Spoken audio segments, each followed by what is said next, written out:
مذہب اسلام جو دین ہے، اس دین کے اندر عدل و انصاف کی تعلیم دی گئی ہے۔ ایسا نہیں کہ اگر کوئی اونچے گھرانے والا اگر چوری کر لے اس کو چھوڑ دیا جائے، کوئی شریف آدمی اگر چوری کر لے اس کو چھوڑ دیا جائے، کوئی کمزور آدمی اگر چوری کر لے تو اس کے پاس سزا نافذ کیا جائے۔ ایسا دین نہیں ہے، بلکہ اسلام عدل و انصاف کا دین ہے۔ نبی صلی اللہ علیہ وسلم کے زمانے کے اندر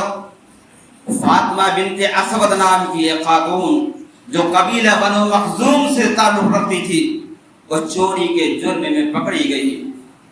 مکہ والوں نے، قریش والوں نے کہا کہ اس کا کوئی حل نکالا جائے۔ فاطمہ بنت اسود یہ اونچے گھرانے کی عورت ہے، بڑی خاندان کی عورت ہے، چوری کے جرم میں پکڑی گئی ہے، اس کا کوئی حل نکالا جائے۔ لہذا مکہ والوں نے، قریش کے لوگوں جمع ہوئے اور آپس میں مشورہ کیا کہ اس کا کوئی حل نکالا جائے۔ بڑی اونچے خاندان کی عورت ہے فاطمہ بنت اسود، لہذا لوگوں نے مشورہ آپس میں، قریش کے لوگوں نے مشورہ کیا کہ نبی صلی اللہ علیہ وسلم کے پاس جا کر کوئی آدمی اس کے تعلق سے کچھ گفتگو کرے تاکہ اس کا معاملہ حل ہو جائے۔ لیکن سوال یہ تھا کہ نبی کے پاس کون جائے اور کون اس کے تعلق سے بات کرے۔ قریش کے لوگوں نے کہا کہ اسامہ بن زید رضی اللہ عنہ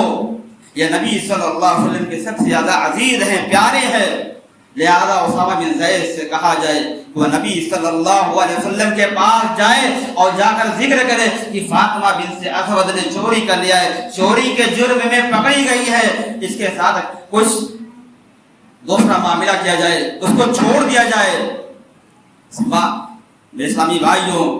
اسامہ بن زید نبی صلی اللہ علیہ وسلم کے پاس پہنچتے ہیں اور کہتے ہیں کہ اللہ کے رسول، فاطمہ بنت اسود نے چوری کر لیا ہے، چوری کے جرم میں پکڑی گئی ہے، اے اللہ کے رسول میں سفارشی بن کے آیا ہوں، لہذا اللہ کے رسول اسے چھوڑ دیا جائے۔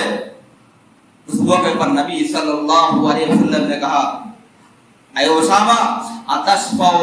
فی حد من حدود اللہ، اللہ نے جو حد مقرر فرمائی ہے، کیا تم اللہ کی حد میں سے کسی ایک حد میں تم سفارشی کرنے آئے ہو؟ نبی صلی اللہ علیہ وسلم اسی وقت فوراً کھڑے ہوتے ہیں اور صحابہ کرام کی اسی جمع غفیر کے اندر ایک چھوٹا سا، ایک مختصر سا خطبہ دیتے ہیں اور کہتے ہیں کہ اے میرے صحابہ کرام، پچھلی امتیں اسی لیے ہلاک و برباد ہوئی، جو گزری ہوئی امتیں ہیں اسی لیے ہلاک و برباد ہوئی کہ ان میں کا جب کوئی شریف آدمی چوری کرتا تھا تو اسے چھوڑ دیا کر جاتا تھا، اسے سزا نہیں دی جاتی تھی، لیکن جب کوئی کمزور آدمی چوری کرتا تھا تو اسے اس کے اوپر حد نافذ کیا جاتا تھا، اسے سزائیں دی جاتی تھی۔ میرے اسلامی بھائیوں، پھر نبی صلی اللہ علیہ وسلم نے اپنے اسی خطبے کے اندر یہ فرمایا تھا لو ان فاطمہ بنت محمد سرقت لقطعت یدها، کہ اے اسامہ، اے میرے صحابہ کرام، تم فاطمہ بنت اسود کے تعلق سے میرے پاس سفارشی بن کے آئے ہو، اے لوگوں سنو،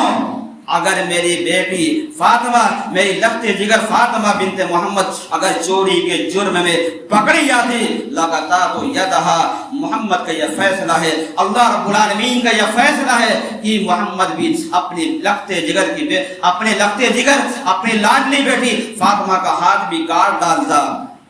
میرے اسلامی بھائیوں، نبی صلی اللہ علیہ وسلم نے عدل و انصاف سے کام لیا ہے، اور یہ عدل و انصاف کسی اور دین کے اندر، کسی اور مذہب کے اندر نہیں ملے گا۔